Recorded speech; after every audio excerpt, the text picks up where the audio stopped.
Here's a written question that came in, Guy, from someone. It was from someone who's anonymous, and here's what they asked you. They said, I've been diagnosed with early onset Alzheimer's, which seems to run in my family, as it also has affected my mother and two siblings. It's starting to greatly affect my life, and I've already been through a few incidents with misplacing my car, etc. I live alone, and while I do have some outside support, it's hard not to worry about the future.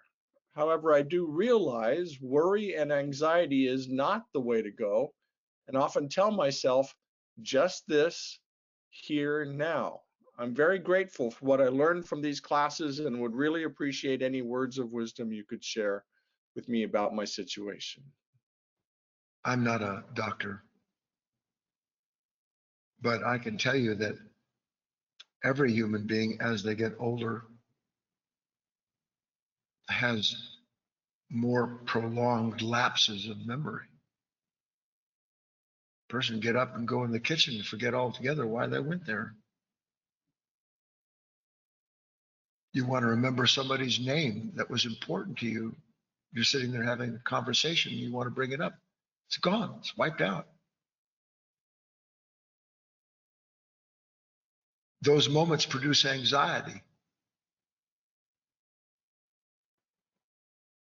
which is the chief fear, the chief pain in the whole idea of Alzheimer's.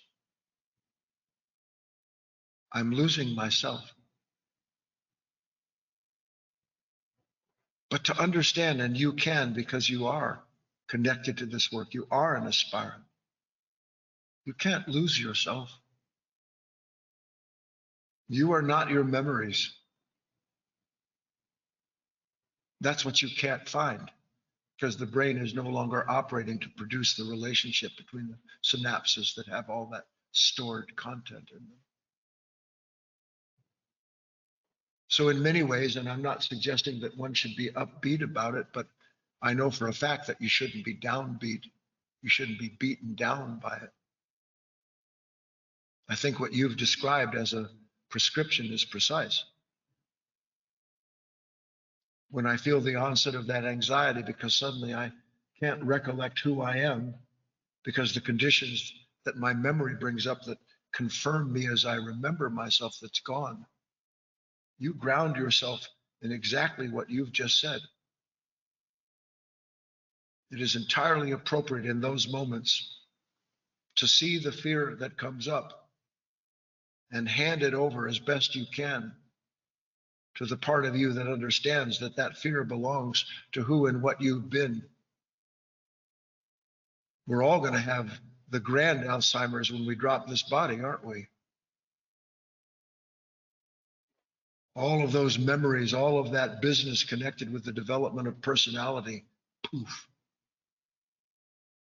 That's why your work is so critical, to ground yourself in something that doesn't disappear and that isn't predicated on some relationship with the memory of some stored content from the past. You use that anxiety, you use that fear when it appears. If you do, and you ask God to help you by using your attention properly, you will be given something that can't be taken from you.